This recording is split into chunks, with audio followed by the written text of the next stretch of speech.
प्रधानमंत्री ने eastern dedicated freight corridor के न्यू भाऊपुर न्यू खुर्जा खंड का किया उद्घाटन। कहा, आत्मनिर्भर भारत बनने में मिलेगी मदद।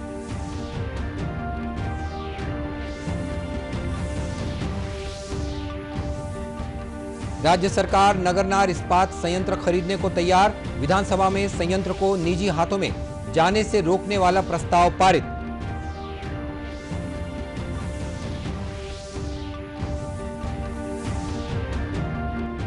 नीति आयोग ने आकांक्षी जिले के रूप में चुनौतियों से निपटने के लिए कोंडागांव को सराहा।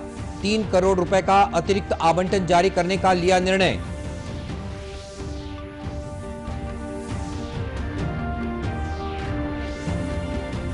और उत्तरी छत्तीसगढ़ में शीतलहर जारी। जशपुर में न्यूनतम तापमान के कारण ओस जमने से दिख रही बर्फ की चादर।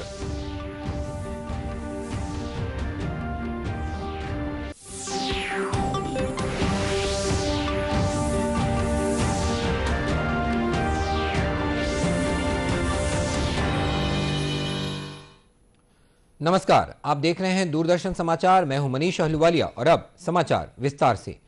प्रधानमंत्री नरेंद्र मोदी ने ईस्टर्न डेडिकेटेड फ्रेट कॉरिडोर के न्यू भाऊपुर न्यू खुर्जा खंड का आज वर्चुअली उद्घाटन किया। इस खंड को राष्ट्र को समर्पित करते हुए प्रधानमंत्री ने कहा कि यह गलियारा आत्मनिर्भर भारत के लिए महत्वपूर्ण साबित होगा। श्री मोदी ने कहा कि किसी भी राष्ट्र के विकास का आधार उसका बुनियादी ढांचा होता है और राष्ट्र के विकास में संपर्क सुविधा का उतना ही महत्व है जितना शरीर में रीढ़ की हड्डी और धमनियों का होता है। इंफ्रास्ट्रक्चर किसी भी राष्ट्र के सामर्थ्य का सबसे बड़ा स्रोत होता है।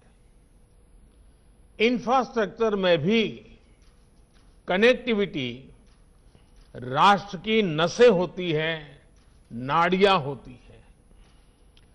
जितनी बेहतर ये नसें होती हैं, उतना ही स्वास्थ्य और सामर्थ्यवान कोई राष्ट्र होता है।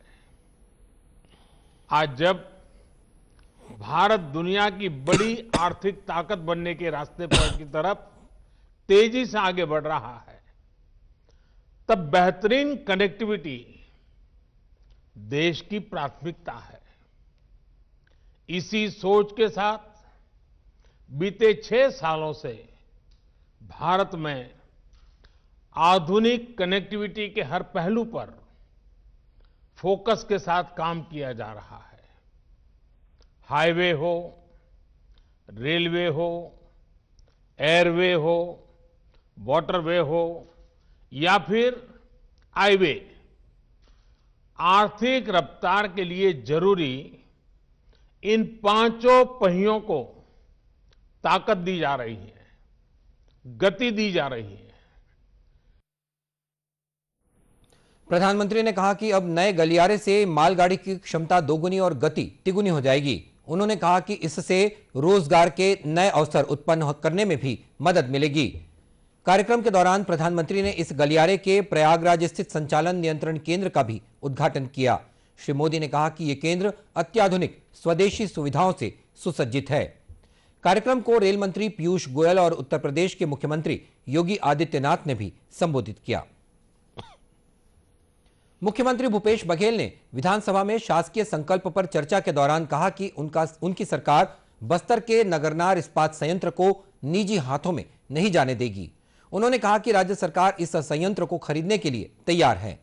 श्री बघेल ने विधानसभा परिसर में पत्रकारों से चर्चा करते हुए शासकीय संकल्प की जानकारी दी। उन्होंने कहा कि विधानसभा में नगरनार संयंत्र को खरीदने का प्रस्ताव सर्वसम्मति से पारित किया गया।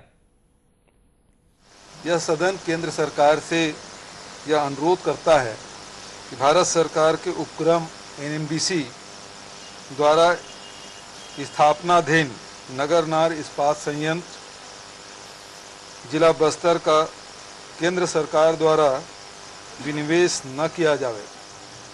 विनिवेश होने की स्थिति में छत्तीसगढ़ शासन इसे खरीदने हेतु सहमत है। इस प्रकार से प्रस्ताव पूरे सर्वसम्मति से विधानसभा में पारित हुआ है और मैं समझता हूँ एक छत्तीसगढ़ के विधानसभा के इतिहास में महत्वपूर्ण घटना है जो ये प्रस्ताव पारित हुआ है।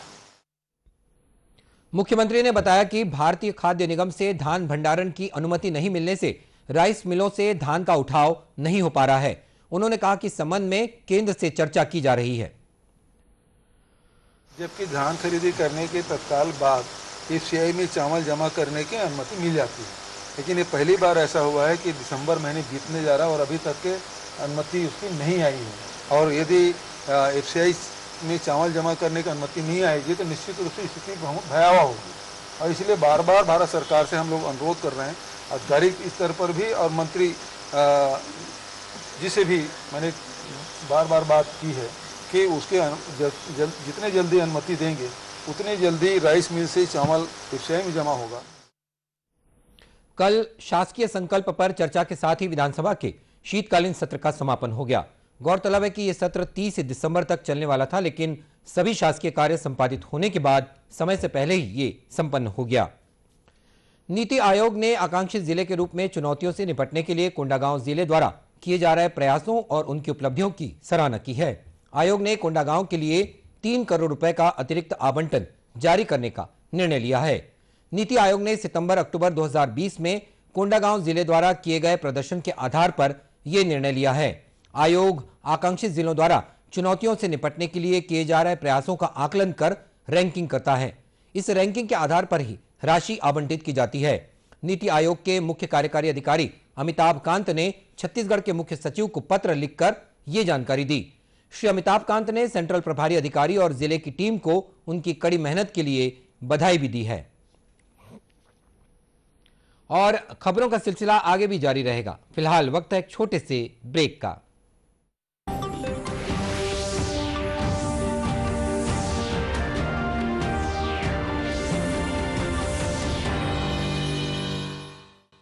Come on boys, let's go practice. अरे रुक यार, मेरे बैंक अकाउंट में गलत एंट्री का प्रॉब्लम हो गया है। अरे तो बैंक को कंप्लेन करना। बैंक को लिखे 1 महीना हो गया है, बट वो गूगली पे गूगली डाले जा रहा है। तो आरबीआई के बैंकिंग लोकपाल को इन्फॉर्म करो। रुक, मैं समझाता हूँ। जैसे क्रिकेट में थर्ड अंपायर, वैसे ही आरबीआई का बैंकिंग ओम्बड्समैन। आरबीआई कहता है अगर बैंक आपकी कंप्लेंट को 1 महीने में नहीं सुलझाता तो आरबीआई के बैंकिंग ओम्बड्समैन में कंप्लेंट करो। यह आरबीआई का आसान तरीका है आपकी कंप्लेंट सुलझाने का, और वो भी फ्री।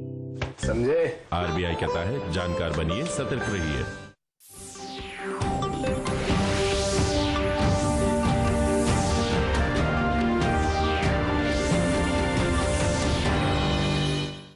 और ब्रेक के बाद एक बार फिर स्वागत है आपका दूरदर्शन समाचार में। ब्रिटेन से लौटे 6 लोगों में कोविड-19 वायरस के नए स्वरूप के संक्रमण का पता चला है। स्वास्थ्य मंत्रालय के मुताबिक देश में पिछले 24 घंटों के दौरान कोविड-19 के 16,432 नए मामलों की पुष्टि हुई है। मंत्रालय ने बताया कि कल एक ही दिन में 24,900 रोगियों के स्वस्थ होने के साथ ही अब तक 98,07,569 संक्रमित स्वस्थ हो चुके हैं। इससे कोविड-19 संक्रमण से स्वस्थ होने की दर 95.92% पहुंच गई है। प्रदेश की स्थिति का आकलन करें तो यहां बीते 24 घंटों में 29,500 लोगों में कोविड संक्रमण की जांच की गई थी, जिसमें से 1,188 लोग संक्रमित मिले। सर्वाधिक संक्रमित रायपुर जिले में मिले हैं। यहां 191 नए संक्रमितों की पहचान की गई है। वहीं दुर्ग जिले में 112 नए मामले सामने आए। वर्तमान में प्रदेश में कोरोना के 12,962 सक्रिय मामले हैं। और प्रदेश में बीते 9 दिसंबर के बाद यूनाइटेड किंगडम से आए यात्रियों की संख्या 65 है। इनमें से 53 यात्रियों का कोविड-19 संक्रमण की जांच के लिए परीक्षण किया गया है। 12 यात्री राज्य के बाहर अन्य स्थानों में हैं। जांच प्रक्रिया के दौरान 44 यात्रियों का सैंपल नेगेटिव पाया गया, 4 यात्री पॉजिटिव पाए गए हैं।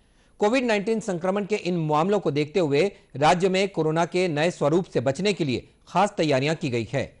स्वास्थ्य मंत्री टीएस सिंहदेव ने पत्रकारों को बताया कि रायपुर एम्स में इसके लिए 330 बिस्तरों वाले नए विंग को तैयार किया गया है।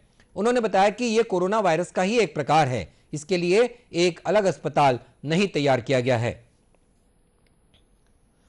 राष्ट्रीय कुष्ठ उन्मूलन कार्यक्रम के तहत दुर्ग जिले के पाटन विकास खंड में कुष्ठ रोगी खोज अभियान चलाया जा रहा है।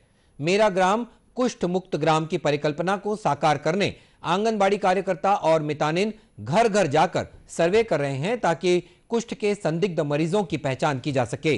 पाटन के विकासखंड चिकित्सा अधिकारी डॉक्टर आशीष शर्मा ने बताया कि सर्वे के लिए 24 एनएमए और सेवानिवृत्त एनएमए को तैनात किया गया है। उन्होंने कहा कि विकासखंड के 112 ग्राम पंचायतों में जनप्रतिनिधियों, सामाजिक कार्यकर्ताओं, मितानिनों और आंगनवाड़ी कार्यकर्ताओं सहित 4,500 लोगों को अभियान के लिए प्रशिक्षित किया गया है। डॉक्टर शर्मा ने बताया कि प्राथमिक स्वास्थ्य केंद्र स्तर पर पाटन, झींट और गाड़ाडीह सेक्टर में 85 संभावित मरीजों की खोज की गई है। इन संभावित मरीजों की जांच के बाद 4 नए कुष्ठ रोगी मिले हैं। उन्होंने कहा कि पुराने कुष्ठ प्रभावित करीब 200 मरीजों के परिवारों के सदस्यों को भी कुष्ठ की दवाई की एक खुराक खिलाई गई है। उत्तरी छत्तीसगढ़ इन दिनों शीतलहर की चपेट में है। जशपुर जिले में कड़ाके की ठंड से जनजीवन प्रभावित हो गया है। मौसम विभाग के मुताबिक अंबिकापुर में न्यूनतम तापमान 8 डिग्री सेल्सियस के आसपास बना हुआ है। वहीं जशपुर जिले में भी पारा 5 डिग्री सेल्सियस से नीचे चला गया है। यहां का अधिकतम तापमान 11 से 13 डिग्री सेल्सियस के बीच बना हुआ है। जिले के पाट क्षेत्रों में न्यूनतम तापमान के कारण पानी जमने से जगह जगह बर्फीली चादर दिखाई दे रही है। सड़कों और गाड़ियों के ऊपर भी बर्फ की परत जम रही है। पंडरापाट क्षेत्र के जंगल में भी बर्फ की चादर देखने को मिल रही है। इस कड़ाके की ठंड से आवागमन प्रभावित हुआ है। लोग ठंड से बचाव के लिए अलाव का सहारा ले रहे हैं। दिन में भी लोग गर्म कपड़ों में नजर आ रहे हैं। लोगों का कहना है कि सर्द हवाओं के कारण उनकी सामान्य दिनचर्या प्रभावित हो रही है।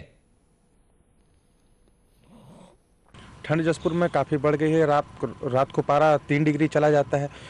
सुबह बर्फ़ की चादर भी जाती है और हम लोग दिन में भी स्वेटर, जैकेट सब पहन के ही घर से निकलते हैं। रात को अलाव का सहारा लेना पड़ता है। स्थानीय नागरिक रामप्रकाश पांडे ने कहा कि कोरोना काल में लॉकडाउन के दौरान प्रकृति ने वापस अपने को फिर से संजोया। यही कारण है कि जशपुर में करीब 15 साल बाद दिसंबर के महीने में ऐसी ठंड पड़ रही है। उन्होंने कहा कि जशपुर में दिसंबर में एक बार फिर पर्यटकों के लायक मौसम और माहौल दोनों बन गए हैं।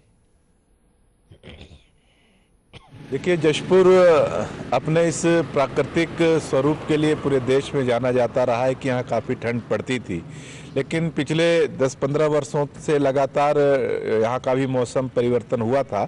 लेकिन इस साल हो सकता है कि कोरोना लॉकडाउन के कारण जो पर्यावरण का संरक्षण हुआ है उसके प्रभाव के कारण लगभग 40-50 साल पुराना मौसम जशपुर का वापस आया है। और अभी दिसंबर के महीने में इतने कड़ाके की ठंड है कि सुबह लगभग 8 बजे तक खेतों में जो बर्फ़ है वो एकदम जमा हुआ दिखाई देता है। यहाँ तक कि पंडरापाट जो बर्फ़ के नाम से जाना जाता है वहाँ भी काफ़ी बर्फबारी हो रही है। और ये बहुत ही अच्छा मौसम अभी देश भर के पर्यटकों के लिए जशपुर का बना हुआ है। उधर मौसम विभाग ने भी प्रदेश के ज्यादातर हिस्सों में न्यूनतम तापमान 10 से 11 डिग्री सेल्सियस रहने की जानकारी दी है। और दूरदर्शन केंद्र रायपुर से प्रसारित होने वाले प्रादेशिक समाचार को आप YouTube पर भी देख सकते हैं। हमारे YouTube channel Chhattisgarh DD news पर प्रादेशिक समाचार उपलब्ध रहेगा। YouTube चैनल का लिंक और QR कोड आप स्क्रीन पर देख सकते हैं। अपने एंड्रॉयड फोन से QR कोड स्कैन कर आप छत्तीसगढ़ DD न्यूज लिंक पर जा सकते हैं। इसके अलावा छत्तीसगढ़ DD न्यूज फेसबुक और ट्विटर पर भी उपलब्ध है। और बुलेटिन के अंत में अब मुख्य समाचार एक बार फिर। प्रधानमंत्री ने ईस्टर्न डेडिकेटेड फ्रेट कॉरिडोर के न्यू भावपुर न्यू खुर्जा खंड का किया उद्घाटन। कहा, आत्मनिर्भर भारत बनने में मिलेगी मदद।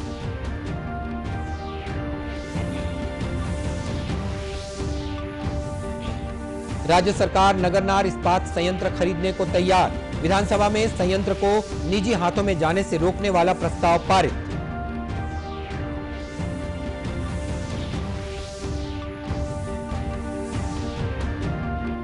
नीति आयोग ने आकांक्षी जिले के रूप में चुनौतियों से निपटने के लिए कोंडागांव को सराहा। 3 करोड़ रुपए का अतिरिक्त आवंटन जारी करने का लिया निर्णय।